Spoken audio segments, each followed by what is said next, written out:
Assalamualaikum warahmatullahi wabarakatuh. Saya Aminuddin, guru pendidikan agama Islam dan budi pekerti di SMPN 6 Pasar Kemis, Kabupaten Tangerang, sekaligus sebagai mahasiswa PPG Kemenak Angkatan 1 2025 di LPTK UIN Syarif Hidayatullah, Jakarta. Pada kesempatan kali ini, saya akan membuat video uji kinerja di kelas 87. Selamat menyaksikan.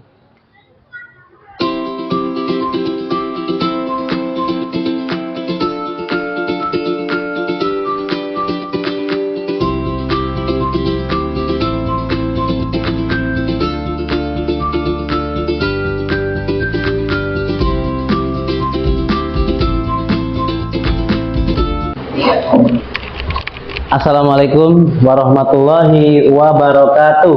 Waalaikumsalam warahmatullahi wabarakatuh.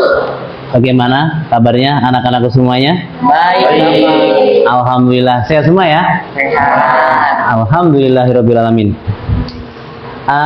Anak-anakku semuanya, hari ini kita akan belajar pendidikan agama Islam. Sebelum kita mulai pelajaran, terlebih dahulu Pak Amin ingin memastikan keberadaan kalian di kelas ini. Pak Amin absen dulu ya. Oke. Amanda ada nggak? Oh, Amanda sakit. Atau sakit apa? Oh, sakit panas. Oke. Ya, kita doakan ya, semoga Amanda cepat sehat ya. Akila ada Akila? Oh ya, oke. Aida? Citra Nurus? Ya. Dinda Kira? Ya. Kemudian Jahwa terakhir. Oke, alhamdulillah. Sudah lengkap, walaupun ada dua yang tidak bisa hadir. Baik, anak-anakku semuanya, kita mulai pelajaran hari ini dengan berdoa. Oke, berdoa. Silakan dipimpin doa oleh Nabil. Sebelum kita mulai pembelajaran, mari kita berdoa menurut agama dan kepercayaan masing-masing. Berdoa dimulai. Rabbi zidni warzuqni fahman. Amin. Dulu ya. Baca surat Ad-Duha. Hafal kan surat Ad-Duha? Ya. Kita baca a'udzu billahi minasyaitonir rajim. Bismillahirrahmanirrahim. Wad-duha saja. Kita lanjutkan menyanyikan lagu wajib nasional Indonesia Raya. Silakan Naila dipimpin sebagai dirijen. Semuanya berdiri. Tanpa musik ini ya, natural ya, baca apa nyanyi. Ya, hiduplah yang ada sana. Sebelah sini. Hiduplah.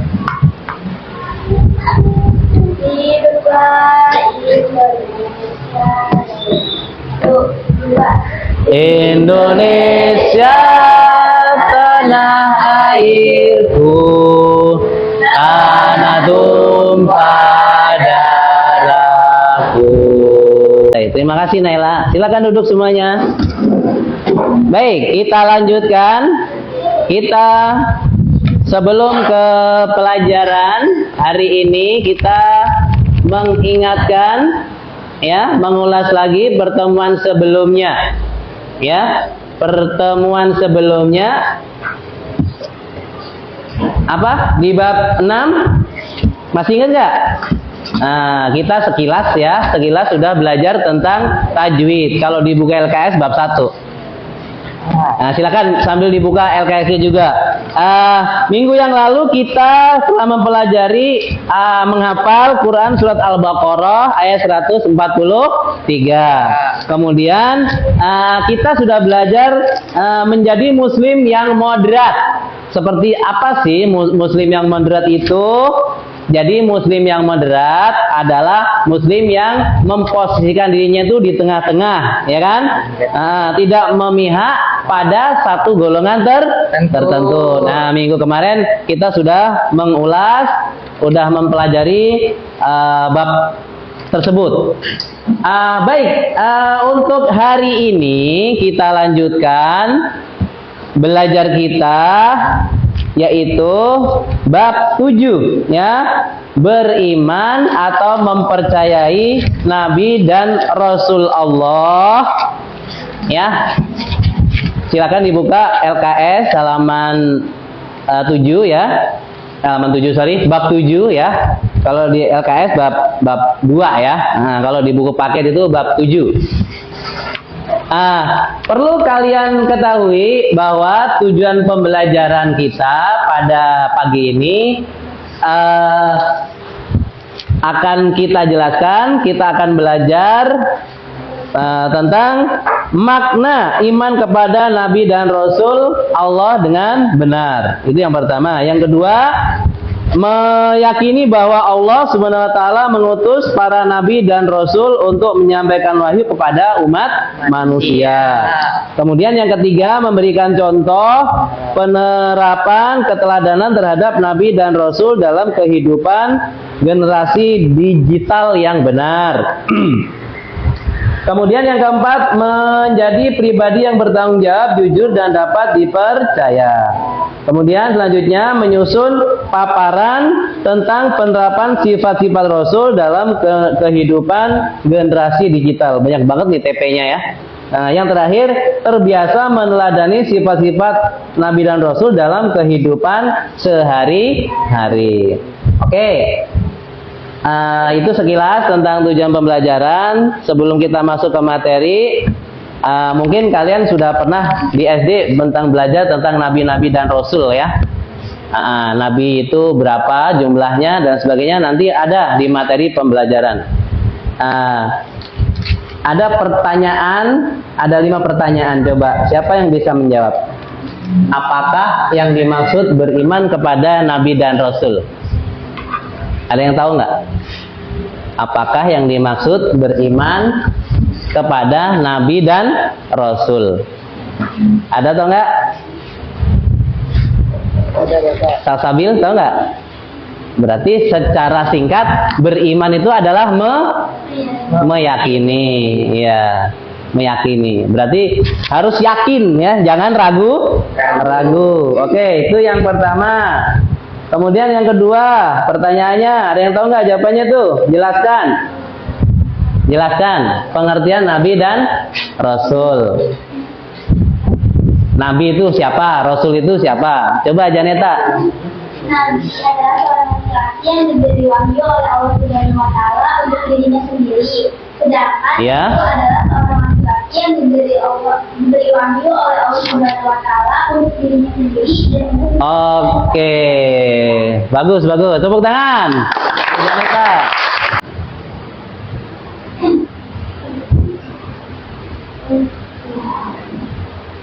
Islam dan budi pekerti.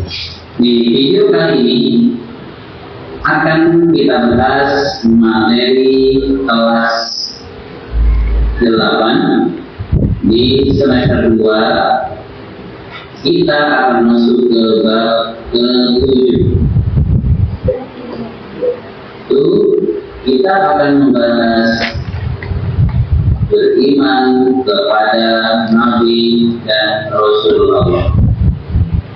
Sebelum materi kita mulai, terlebih dahulu kami ingatkan kepada kalian, ada yang menyimak channel Saudi Surga, sedekahnya untuk like dan subscribe serta komen di kolom komentar. Terima kasih. Kami ulang lagi, untuk materi kita pada pertemuan kita kali ini, yaitu berjudul meyakini Nabi dan Rasulullah Subhanahu wa Ta'ala menjadi generasi digital yang berkarakter. Kami doakan agar kalian siswa-siswi terutama SMP 6 Pasar Kemis menjadi anak yang soleh dan soleh. Amin, amin ya rabbal alamin. Coba anak-anak semuanya perhatikan ringkasan materi berikut. A. Iman kepada Nabi dan Rasulullah. 1. Pengertian. Iman kepada Nabi dan Rasulullah adalah meyakini dengan sepenuh hati bahwa Allah mengutus para Nabi dan Rasul untuk menyampaikan wahyunya, membimbing umat manusia ke jalan yang benar, serta menjadi teladan dalam kehidupan. Iman kepada Nabi dan Rasul merupakan rukun iman yang keempat dari 6 rukun iman di dalam ajaran agama Islam. Adapun perintah beriman kepada Rasul itu terdapat dalam Al-Quran surah An-Nisa ayat 136. Berikut akan saya bacakan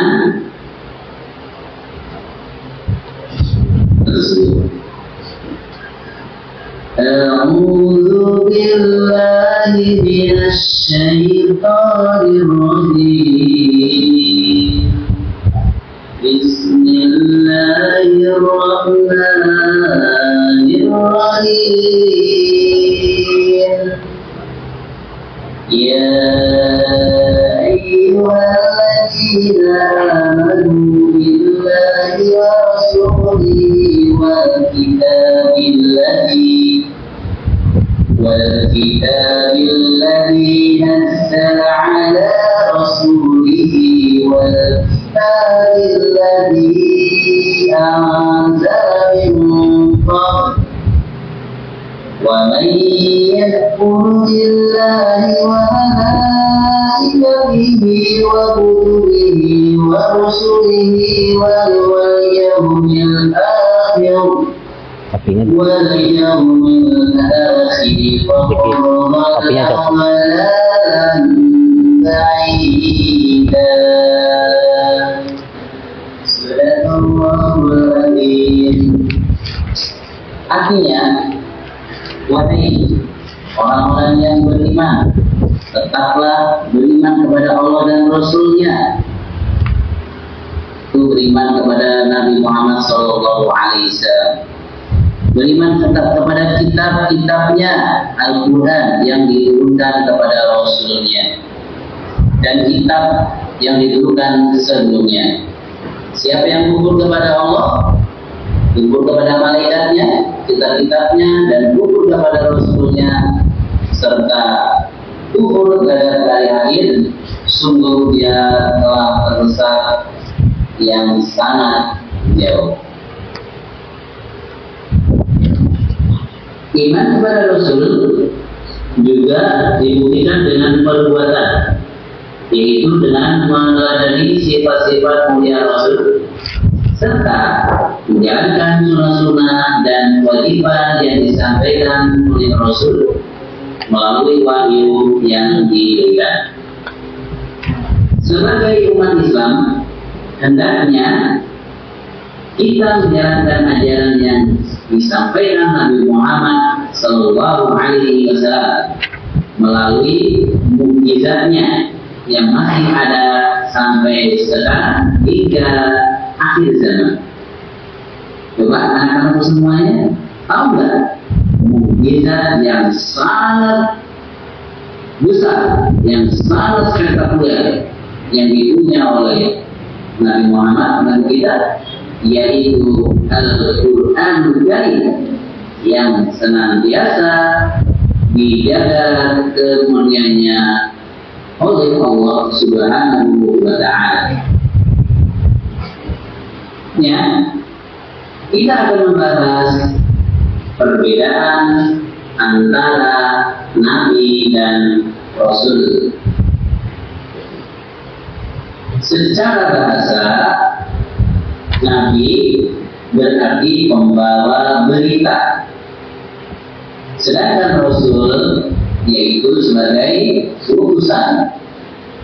Nabi adalah seorang laki-laki yang diberi wahyu oleh Allah Subhanahu wa Ta'ala untuk dirinya, sedangkan Rasul adalah seorang laki-laki yang diberi wahyu oleh Allah Subhanahu wa Ta'ala untuk dirinya sendiri dan untuk disampaikan kepada umat manusia. Itulah perbedaan dari antara Nabi dan Rasul. Selanjutnya kita akan bahas tentang jumlah Nabi dan Rasul. Jadi anak-anak semuanya, jumlah Nabi dan Rasul itu sebenarnya tidak ada seorang pun yang mengetahui pasti jumlahnya itu berapa. Hal itu karena kisah Nabi dan Rasul ada yang diceritakan dalam Al-Quran, ada juga yang tidak diceritakan. Akan tetapi jumlah Nabi dan Rasul yang wajib diimani oleh seluruh umat Islam dan diterangkan dalam Al-Quran itu berjumlah 25. Ya, ada 25 Nabi dan Rasul. Secara umum biasanya anak-anak semuanya, mungkin yang lama ini juga sudah hafal ya. Ada yang mungkin lupa-lupa ingat. Nah, biasanya dinazomkan ya, bila Sudah hafal kan? Sudah Bapak. Sudah semua ya? Sudah. Ada 25 Nabi dan Rasul. Nah, ini adalah tugas Nabi dan Rasul. Ada berapa tugas Nabi dan Rasul? 4. Dijelaskan di sini ada 4. Oke. Ini mukjizat ada 2 ya, mukjizat yang bersifat material dan mukjizat yang bersifat non material. Nah, itu sebenarnya sudah sama dengan buku yang sudah kalian pegang. Buku materi yang sudah kalian pegang. Nah, kita masuk kepada sifat-sifat Nabi dan Rasul. Sifatnya ada 3. Sifat wajib, sifat mustahil, kemudian sifat jaiz. Nah, ini adalah sifat-sifat Nabi dan Rasul. Sifat wajib ada 4. Ya, ada 4. Sidik, amanah, tabligh, dan fatona. Sidik berarti berkata benar. Amanah dapat dipercaya. Tabligh menyampaikan atau dia melaksanakan tugas. Yaitu tadi kalau dia diutus jadi Rasul, berarti dia wajib berdakwah. Kemudian yang keempat yaitu fatonah. Seorang Rasul wajib dia cerdik, pintar, dan juga serta bijaksana. Oke. Nah, kemudian sifat mustahil. Ya, sifat mustahil bagi Rasul itu ada 4 juga. Sifat mustahil itu kebalikannya dari sifat wajib. Ya, jadi Rasul punya sifat mustahil, yaitu pertama kizib. Apa kizib? Dusta. Berdusta. Berarti mustahil itu tidak mungkin. Tidak mungkin seorang Rasul dia berdusta. Kemudian yang kedua khianat. Nah, kemudian yang ketiga kitman. Artinya menyembunyikan. Ya, menyembunyikan. Kemudian yang keempat balada. Bodoh. Tidak mungkin seorang Rasul dia bodoh, ya kan? Tidak mungkin. Dia pasti cerdas. Kemudian sifat jaiz bagi Rasul adalah sifat manusiaan. Ya, artinya dia punya sifat seperti manusia walaupun dia seorang Rasul. Ya sama seperti kita, bisa lapar, bisa haus, bisa sakit, bisa tidur, bisa ngantuk, bisa sedih, bisa senang, dan juga keluarga, punya istri, punya anak, punya cucu, dan lain sebagainya. Seperti itu. Tidak perlu diulas karena sudah sangat jelas banget ya tentang mata pelajarannya. Oke, kita ice breaking dulu aja deh. Karena kayaknya udah boring nih ya. Ayo kita ice breaking. Nah, kita ice breaking. Siapkan pulpen di depan. Nah, pulpen di depan. Satu aja, satu. Nah, satu ya. Satu, cepat-cepatan nih nanti. Nah. Ada sakit, kalau sakit pegangin perutnya ya. Sakit, sikut, sikat. Nah, sikat ini nih, sikat. Mudah kan? Mudah. Nah, sakit, sikut, sikat. Nah. Siap, konsentrasi. Konsentrasi dimulai. Sakit, sikut, sakit, sakit, sakit, sikut, sakit, sikat. Siapa? Waduh, Nabil. Waduh, pulpennya pecah ya. Oke. Sekarang kita lanjutkan materi yang selanjutnya. Ada tugas-tugas buat kalian untuk mengambil nilai.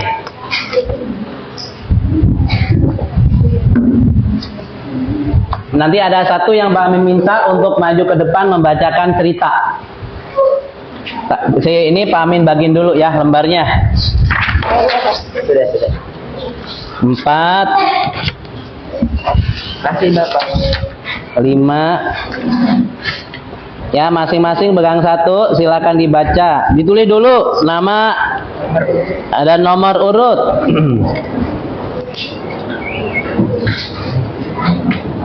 Berapa tuh kurang? Di mejanya jangan ada air ya, biar tidak. Ini karena printan ini, jadinya cepat rusak. Berapa? Udah? Kebagian? Udah pas. Baik, silakan Nabila, coba maju ke depan. Bacakan aja. Cerita mari bertafakur.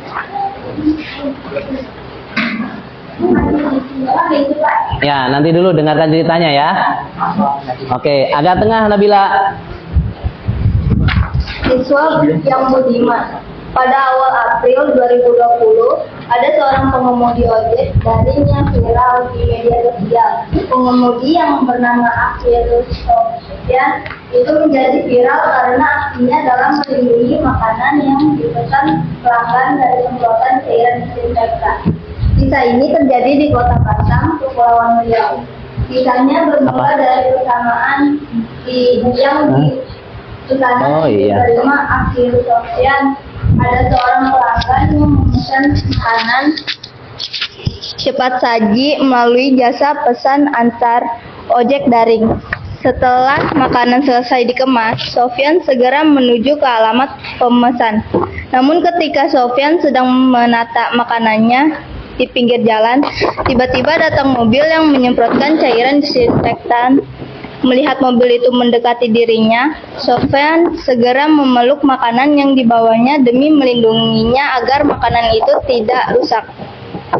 Tanpa disadari oleh Akhirul Sofyan, aksinya melindungi makanan pesanan pelanggan itu direkam oleh seseorang. Orang itu kemudian memasang video yang direkamnya itu di media sosial melalui akun Instagram Hikmah. Oke, sudah? Sudah. Ya. Siapa yang udah duluan? Saya Bapak. Oke, Nabil, ambil. Ya, silakan maju. Ya, pegang aja, pegang. Jadi motivasi saya saat memberikan like adalah karena video tersebut seru, unik, bahkan bermanfaat. Oke, terima kasih, Masya Allah. Tepuk tangan. Oke. Kalian kerjakan. Pertanyaannya, jelaskan pengertian iman kepada Rasul yang tadi udah kita tampilkan di video. Apa yang dimaksud Rasul ulul azmi? Jelaskan apa yang dimaksud sifat amanah. Kemudian nomor 4, sebutkan 4 sifat mustahil bagi Rasul. Yang kelima, apa yang dimaksud dengan sifat ada kesulitan nggak? Tidak, Bapak. Santai aja ya, santai ya. Baik, anak-anakku semuanya, kalian tadi sudah mengerjakan asesmen formatif ya tentang pengetahuan. Ada 5 soal yang sudah kalian kerjakan. Alhamdulillah, secara umum ini banyak sekali kalian yang sudah menjawab dengan benar dan tepat. Tepuk tangan. Adapun nanti ada yang salah 1, 2 yang jawaban kurang tepat atau mungkin bahkan salah, nanti akan ada nilai perbaikan di pertemuan berikutnya. Nggak usah khawatir ya.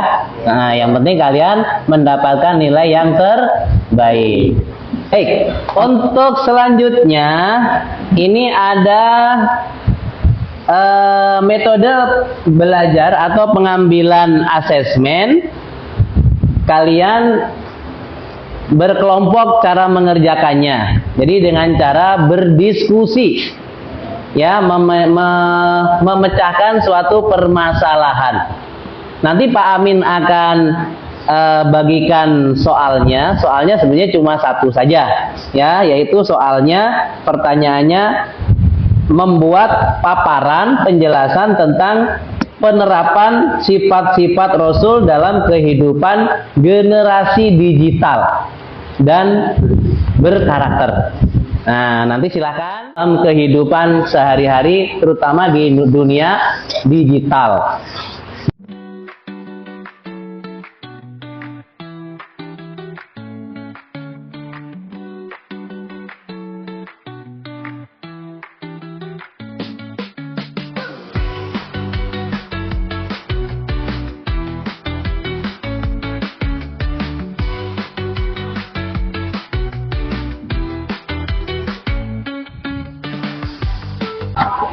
Baik, anak-anakku semuanya, kalian sudah mendiskusikan materi yang sudah Pak Amin berikan kepada kalian. Saatnya kalian, Pak Amin kasih kesempatan untuk mempresentasikannya di depan kelas. Untuk urutannya, ya, nanti Pak Amin persilakan sesuai dengan kelompok yang sudah dibagi. Kelompok Abu Bakar As-Siddiq, Nabil Akbar, kelompok Umar bin Khattab, Janeta, kelompok Nabilah, ya, Utsman bin Affan, kemudian kelompoknya Naswa, Lutfi, Ali bin Abi Thalib. Oke, udah siap semuanya? Sudah. Ya. Silakan kelompoknya Nabil maju ke depan.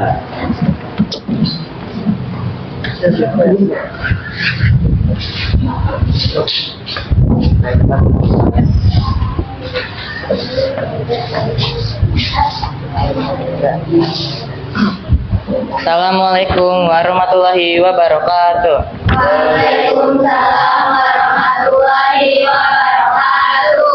Perkenalkan, kami dari kelompok Abu Bakar As-Siddiq akan mempresentasikan materi diskusi, membuat paparan tentang penerapan sifat-sifat Rasul dalam kehidupan generasi digital dan berkarakter.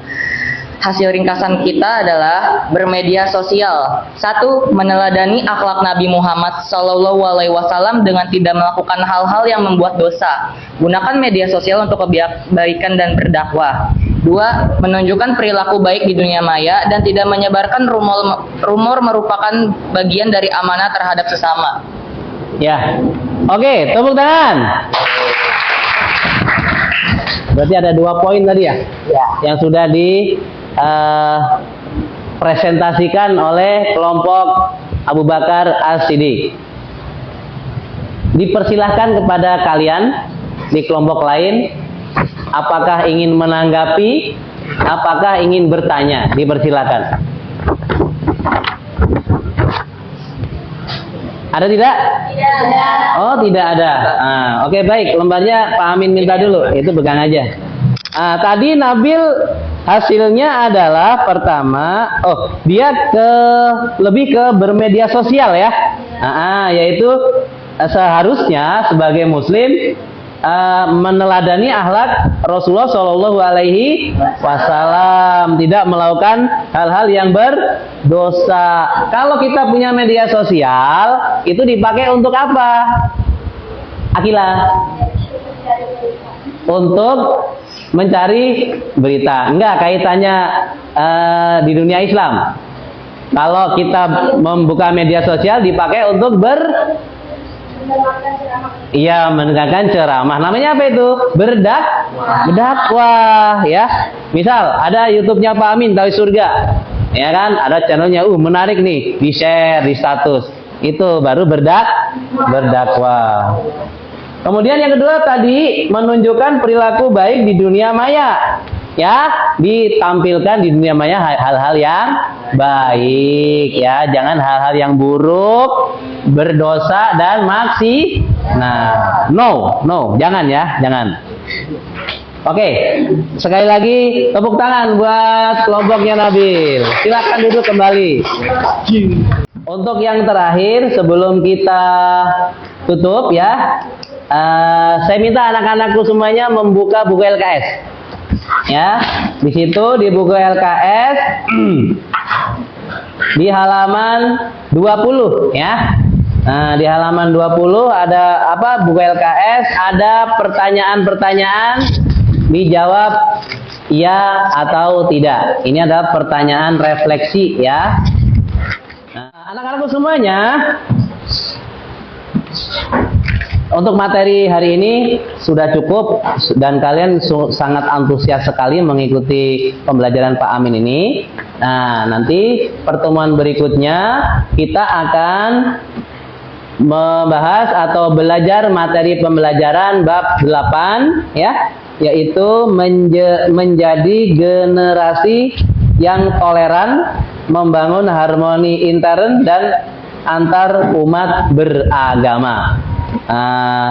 Yang sekarang di Kementerian Agama ya, di Kemenak itu dikenal dengan moderasi beragama ya, moderasi beragama. Seperti apa sih kita beragama secara internal sesama muslim, dan seperti apa kita beragama dengan agama yang lain? Seperti apa? Nanti kita akan ulas, kita akan bahas di materi berikutnya. Insya Allah itu yang bisa Pak Amin sampaikan pada pertemuan kita pada pagi ini. Terima kasih. Thayyib. Anak-anak semuanya, sebelum kita tutup, marilah kita berdoa bersama-sama dengan membaca doa kafaratul majlis. Bismillahirrahmanirrahim. Subhanaka Allahumma wa bihamdika asyhadu an la ilaha illa anta astaghfiruka wa atubu ilaik. Alhamdulillah. Anak soleh siap. Anak soleh soleha siap. Alhamdulillah kita sudah melaksanakan kegiatan PBL dengan baik dan benar. Pak Amin tutup dengan kalimat wabillahi taufik wal hidayah. Wassalamualaikum warahmatullahi wabarakatuh. Waalaikumsalam warahmatullahi wabarakatuh.